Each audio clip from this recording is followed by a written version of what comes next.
lovers, welcome to my channel. It's your girl Cicely, aka that Cuban girl. In today's video I am super excited because I will be talking and reviewing the new movie by Scott Derrickson, The Black Phone. The Black Phone revolves around the grabber played by Ethan Hawke and these amazing kids who are part of a community where all these kids, their friends, are missing.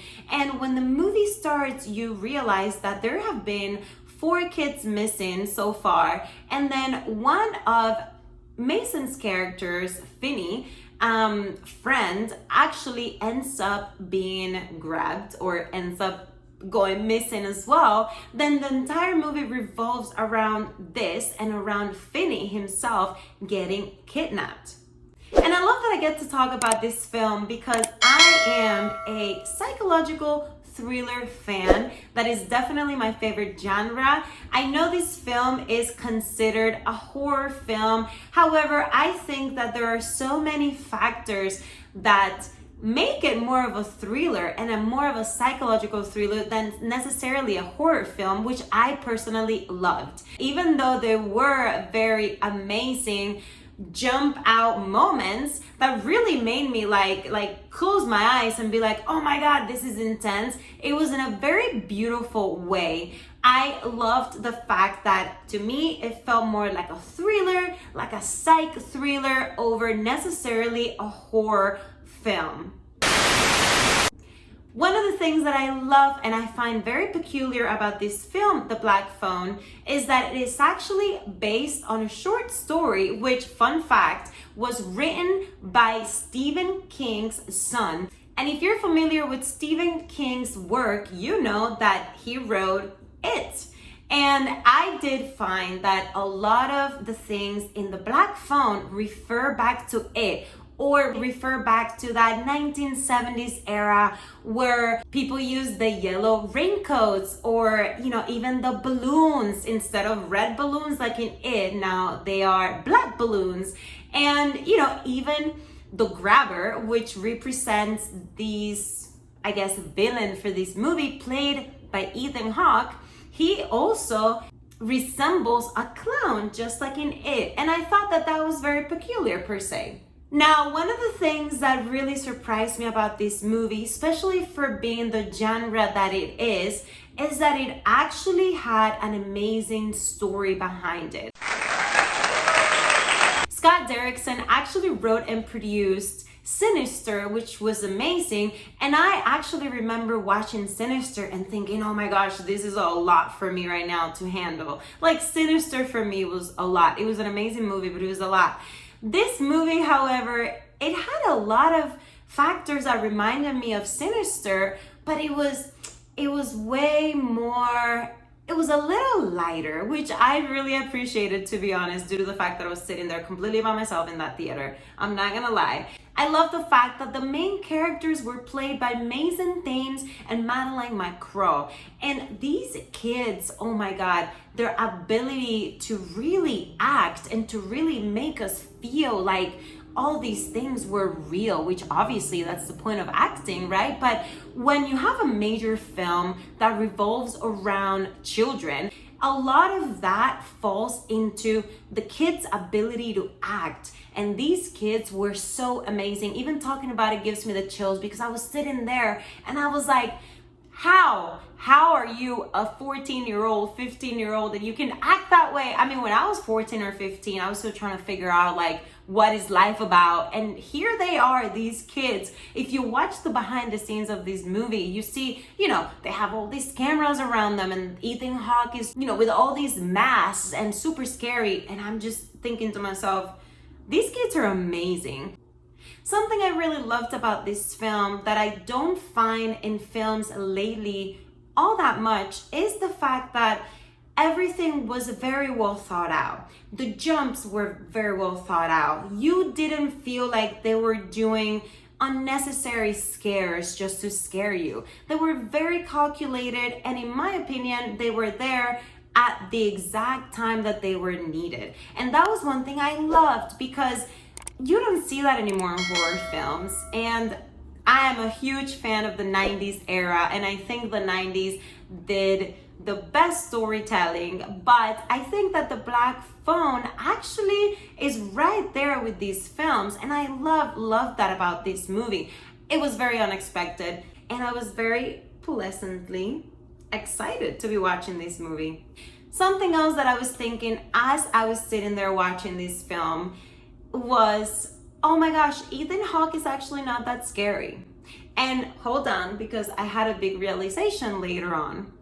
The whole time I was thinking that was because, in my opinion, what he did seemed effortless. It seemed flawless. It seemed very easy to watch. So for me, I was a little bit like, I don't know about Ethan Hawke. I don't know if I'm getting scared. And then when I left the theater and I had time to process what was happening, I realized, oh my gosh, what an amazing actor, because he actually is wearing, throughout the entire film, he's wearing all these masks. Can you imagine how hard it is to act without being able to show your face? And I think that's an innate ability of what a great actor he is. So when I thought about it and about all the scenes that he did that actually you're only listening to his voice, which, by the way, it's very scary. I was thinking to myself, the scariest people that you meet, or maybe not that you meet, but the scariest people you actually hear about on the news are people that come across charming or come across really not scary. And I'm not saying he wasn't scary in the movie. All I'm saying is it took me a second to realize he was wearing all these masks, and oh my gosh, for him to be able to act through the mask without actually not showing any facial movements, it was an amazing thing. And then I got it.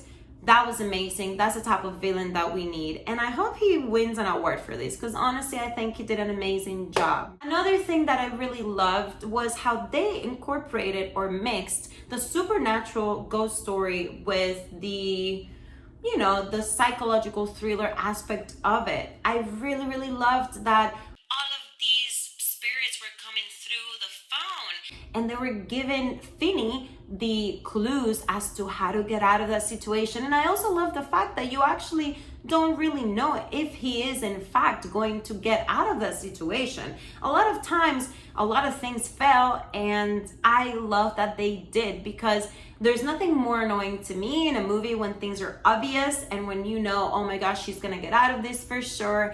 Because also all throughout the movie, you see what these kids are going through. You see that these kids are going through abuse, through physical abuse in their own homes.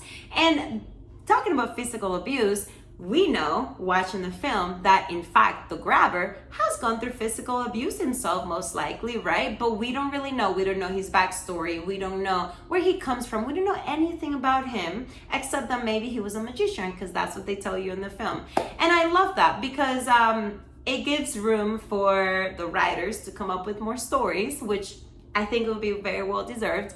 And it also gives us wondering, what kind of horrible things have had to happen to the grabber's character for him to do all these crazy things to these kids? And the other thing I really appreciated and loved is, even though this movie is rated R, I love that it's not graphic. I love that it doesn't show monstrosity towards these kids.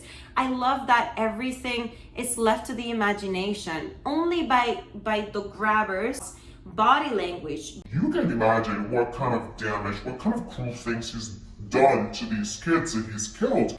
But it's not shown. And this is one of the, I get the chills just talking about it, because this is one of the things that I miss from the 90s. I feel like the movies from the 90s had so much soul. They didn't really need to show all these graphic gruesomeness. Like, the story itself sold you what was implied, and I love that about this movie. The Black Phone, in my opinion, had all of these qualities and more. I think it is an amazing, beautifully shot film. I think the storyline was amazing. The cast was amazing. I loved all of these kids, the friends, Madison, Mason, like all of them did such an amazing job. And I have to give you a little spoiler alert. You actually never see these spirits talk to Mason's character. We see them, but he doesn't see them. He only hears them. And I thought that was really cool too. So I think in general, this film deserves like an 8.5. I think the only mistake they made was to classify it as a horror film, which in my book, and trust me because I'm a scary cat, I don't think it's a horror film. It is definitely a psychological thriller with some horror factors to it.